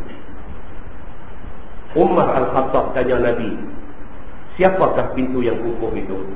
Nabi kata engkau. Betul apa yang Nabi kata. Bermula daripada pembunuhan Sayyidina Umar Al-Khattab, naik Sayyidina Osman, dia start jadi macam-macam fitnah. Dan fitnah ini dalang di belakang dia adalah munafik yang mengaku Islam, sebenar-benarnya masuk Islam bertujuan untuk nak merosakkan Islam. Muslimin dan muslimat yang dirahmati Allah sekalian. Sedangkan para sahabat Nabi ridwanullah alaihim ajma'in, mereka orang yang hebat-hebat. Tentu jangan kata Muawiyah salah dalam soal perang Siffin, perang dengan Sayyidina Ali ini. Tentu tengok satu hadis riwayat daripada Ummi Haram, jadi tak ada dalam kitab ini. Dia kata annaha sami'atin Nabi sallallahu alaihi wasallam yaqul awwal jaysh min ummati yaghzuna al-bahr qad awjabu. Qalat Ummu Haram qultu ya Rasulullah ana fihim? Qala Nabi sallallahu alaihi wasallam anti fihim. ثم قال النبي صلى الله عليه وسلم أول جيش من أمتي يغزون مدينة قيصر مغفور لهم. قلت أنا فيهم يا رسول الله؟ قال لا. أو كما قال حديث صحيح رواية البخاري. حديث صحيح dalam Sahih Al-Bukhari. Daripada Ummi Haram. Ummi Haram ni apa tuan? Ummu Haram ni nama dia Ummu Haram bin Milhan, binti Milhan. Dia ni siapa? Dia ni mak penakan kepada Anas bin Malik yang menjadi khadam Nabi itu. Dia mak penakan Anas. Dia di antara wanita yang ada nama di dalam sejarah pengorbanan, sejarah berkorban untuk Islam. Dia ada nama. Untuk bayangkan, orang yang paling berjasa dalam Islam Khadijah binti Khuwailid. Siapa pun tak kena lawan dia. Di antara nama-nama yang ada, nama-nama orang perempuan yang ada di dalam sejarah perjuangan Islam ni, di antaranya Ummu Haram ni. Hadis ni dia riwayat. Dia kata dia dengar Nabi SAW bersabda. Nabi kata apa? Nabi kata awwalu jaysh min ummati yaghzuna al-bahra. Nabi kata tentera yang mula-mula sekali terlibat di dalam tentera laut, perang yang melibatkan laut, qad aujabu. Nabi kata mereka ini semua wajib masuk syurga. Nabi kata. Masa Nabi kata ni tak ada lagi tentera laut, tak ada lagi. Ada ni tentera darat saja. Udara memang tak ada lagi dalam masa tu. Kan? Masa Nabi kata ni yang ada tu tentera darat saja, berperang atas darat. Laut pun tak ada lagi. Tapi Nabi katalah, ini tuan-tuan yang kata Nabi Muhammad ni, pemikiran dia futuristik. Dia berwawasan. Nabi Muhammad ni dia berwawasan. Tak ada lagi, tapi Nabi bercakaplah tentang benda ni. Nabi kata akan jadi satu masa esok tentera yang berperang di laut. Nabi kata tak tergambar pada masa tu ada apa perang dalam laut. Tapi Nabi sebutlah. Nabi kata awwalu jayshin min ummati yaghzuna al-bahra qad aujabu. Nabi kata siapa esok ni, siapa yang mula-mula terlibat dalam pasukan tentera laut, mereka ini wajib mendapat syurga. Nabi kata.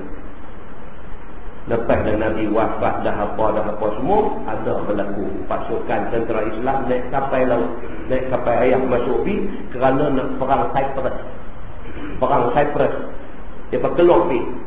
Di dalam kumpulan yang duduk di dalam perang Cyprus tu siapa dia? Panglima tentera dia ialah Muawiyah bin Abi Sufyan. Yang tadi ini terlibat dalam perang Siffin dengan Sayyidina Ali. Dia yang mengepalai pasukan perang ni ketika nak berlaku perang ni. Dan bermakna dia masuk dalam Nabi kata qad aujabu, wajib kepada mereka itu syurga. Mana mungkin kita nak kata Muawiyah salah bila berlaku perang dengan Sayyidina Ali? Tak boleh. Sebab apa? Sebab Nabi sudah protes dia syurga. Maknanya apa yang berlaku antara dia dengan Ali ini soal ijtihad. Bukan soal tamak kuasa, bukan soal sahabat ada sifat dengki mendengki, tak ada. Sahabat mereka golongan yang berhati mulia, tapi ijtihad. Muawiyah berijtihad pada masa tu. Dia kata Ali tak betul pasal tak ambil tindakan dekat pembunuh Osman. Ali pula berijtihad, kata apa? Bukan aku tak mau ambil, aku nak masa yang cukup untuk nak aku ambil tindakan. Itu saja cerita dia. Bukan soal perebutan kuasa, bukan soal dengki, tetapi sejarah menggambarkan seolah-olah di kalangan sahabat ni ada dengki, ada gila kuasa. Ini satu benda yang tolong mencuci daripada hati kita. Jangan kita tak pasal-pasal dibenci golongan yang dikasihi oleh Nabi, dikasihi oleh Allah Subhanahu wa taala. Ini cerita yang jadi bila Nabi kata orang yang mula-mula terlibat dalam tentera Daud, mereka akan wajib dapat syurga. Ummu Haram dia kata apa? Ya Rasulullah, ana fihi. Dia tanya Nabi, dia kata ya Rasulullah, saya adakah dalam kumpulan tentera yang turun berperang di laut ni? Tuan-tuan, sahabat ni, yang kata sahabat bukan lelaki, perempuan. Teringin nak nama dia ada dalam kumpulan yang sama-sama berjuang Islam tu. Nak nama ada. Saya adakah? Qala Nabi sallallahu alaihi wasallam, anti fihi. Nabi kata ya Ummu Haram, kamu akan ada di atas kapal. Benda tak jadi lagi. Ternyata selepas daripada tu Ummu Haram ada di atas kapal itu. Selain daripada dia, isteri Muawiyah bin Abi Sufyan juga ikut dia dalam perang itu, ada atas kapal itu. Macam mana tuan-tuan nak kata Muawiyah orang jahat? Laki bini tu ada atas kapal nak pergi perang di laut ni. Dan ini cerita yang berlaku. Summa qala Nabi sallallahu alaihi wasallam, awwalu jaishin min ummati yaghzuna madinata Qaisar maghfurun lahum. Nabi kata begitulah juga tentera yang mula-mula terlibat di dalam perang di bandar Qaisar. Mereka itu diampunkan dosa oleh Allah. Ummu Haram kata, ana fihim ya Rasulullah, saya ada tak dalam pasukan perang itu? Nabi kata, dah perang ni kamu tak ada, tapi hak perang laut tadi kamu ada. Nabi kata. Tuan, Nabi Muhammad sallallahu alaihi wasallam, Allah Subhanahu wa taala bagi tahu kat dia benda hak tak jadi lagi, Allah bagi tahu, maka dia tahu benda-benda itu semua. Muslimin dan muslimat yang dirahmati Allah. Ini yang berlaku di kalangan para sahabat Nabi ridwanullah alaihim ajma'in. So kita jangan berburuk sangka dengan para sahabat Nabi. Banyak ayat Quran dan hadis Nabi sallallahu alaihi wasallam yang Allah pesan supaya jangan kita buruk sangka dekat sahabat-sahabat ni. Dalam surah At-Taubah Tuhan kata, was-sabiquna al-awwalun minal muhajirin wal ansar walladzina ittaba'uuhum bi ihsan radhiyallahu anhum wa radu anhu wa a'adda lahum jannatin tajri tahtaha al-anhar khalidina fiha abada dzalikal fawzul 'azim. Tuhan nak bagi tahu dah apa dia? Sahabat-sahabat yang terdahulu. Sahabat terdahulu masuk Islam awal-awal dulu ni. Minal muhajirin wal ansar, orang muhajirin dan orang ansar. Walladzina ittaba'uuhum bi ihsan, dan orang yang ikut jalan muhajirin dan ansar ini dengan baik. Radhiyallahu anhum. Allah redha dekat mereka. Atas dunia Allah redha, sampai akhirat Allah redha mereka. Wa radu anhu, dan juga mereka redha kepada Allah Subhanahu wa taala. Wa a'adda lahum jannatin tajri tahtaha al-anhar. Allah sediakan bagi mereka syurga yang sungai mengalir di bawah dia. Khalidina fiha abada. Mereka dalam syurga selama-lama. Zalikal fawzul azim. Itulah menang besar yang mereka dapat. Sahabat Nabi, Tuhan nak peganglah mereka ni tentu okey. Nabi pula kata apa? Dalam hadis Abi Sa'id Al-Khudri, Nabi kata la tasubbu ashabi. Nabi kata jangan ada daripada kalangan hampa yang cuba untuk mencaci ataupun mencerca ataupun cakap tak elok kepada sahabat-sahabat aku. Falau anna ahadakum anfaqa mithla Uhudin dhahaba ma balagha mudda ahadihim wala nasiha. Nabi kata kalau hampa hidup hari ini, Nabi kata hampa yang hidup hari ini ni, kalau hampa ada emas betang bukit Uhud, Hampa bagi mai hak besar Bukit Uhud tu untuk Islam. Hak hampa bagi tu tak sama pun dengan secupak ataupun setengah cupak sedekah yang diberi oleh sahabat-sahabat dulu.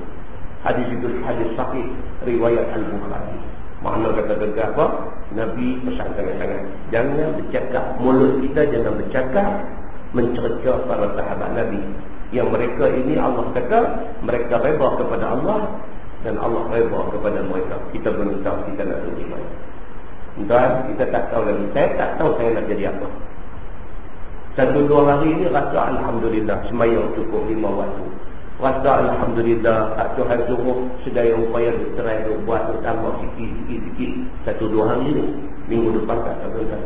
Bulan depan tak tahu tuan. Lagi 5 tahun ke depan tak tahu apa nak jadi kat kita.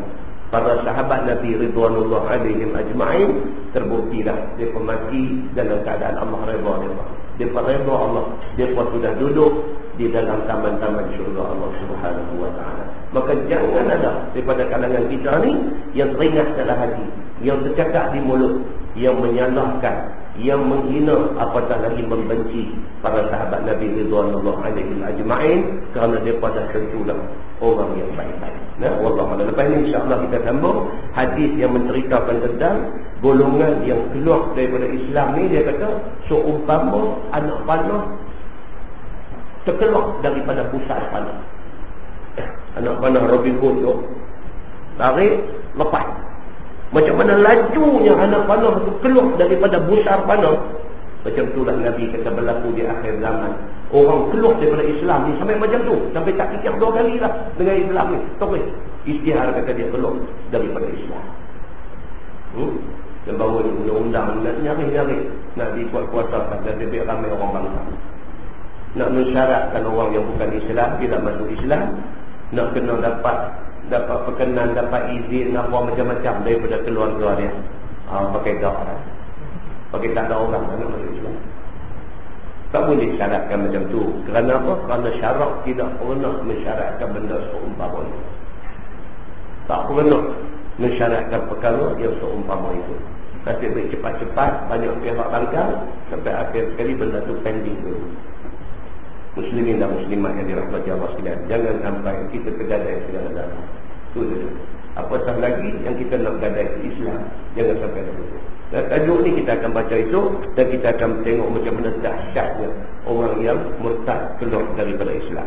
Kemudian insya-Allah kita akan sambung fil atharah, bab ma jaa fil atharah, iaitu cerita bila kita nak pilih satu orang untuk duduk pada satu-satu jawatan, kita nak bagi keutamaan kepada yang macam mana. Ada 5 calon, kita nak ambil seorang untuk duduk jawatan itu. Apa kriteria yang kita nak tengok untuk nak melayakkan dia duduk di jawatan itu? Kita nak mengutamakan satu orang ke atas 4 orang lain yang ada. Apa kriteria dia? Dia akan bincangkan di dalam hadis yang akan datang insya-Allah.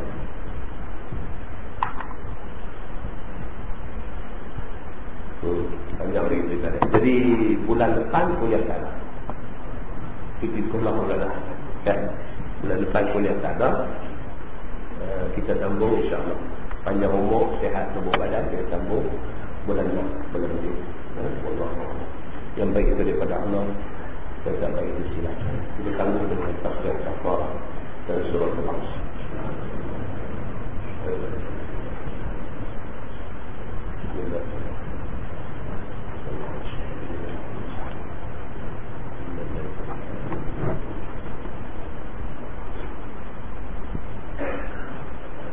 اللهم صل على محمد وعلى آله وصحبه وسلم وبارك وتعالى من سيدنا أصحاب سيدنا رسول الله أجمعين. بسم الله الرحمن الرحيم. الحمد لله رب العالمين حمدا يوافي نعمه ويكافئ مزيدا. يا ربنا لك الحمد كما ينبغي لجلال وجهك الكريم وعظيم سلطانك. رضينا بالله ربا وبالإسلام دينا وبمحمد نبيا ورسولا.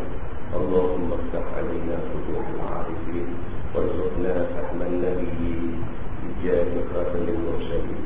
اللهم فقهنا في الدين وعلمنا التأويل واهدنا صراطك المستقيم.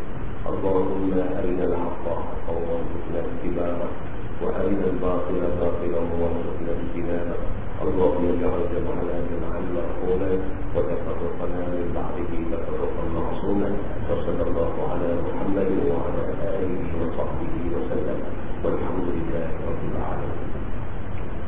Dan lagi setelah kita sabak salam, saya tengok dan dia tengok kalau termasuk kita yang di belum Allah. Saya sabak belum Allah.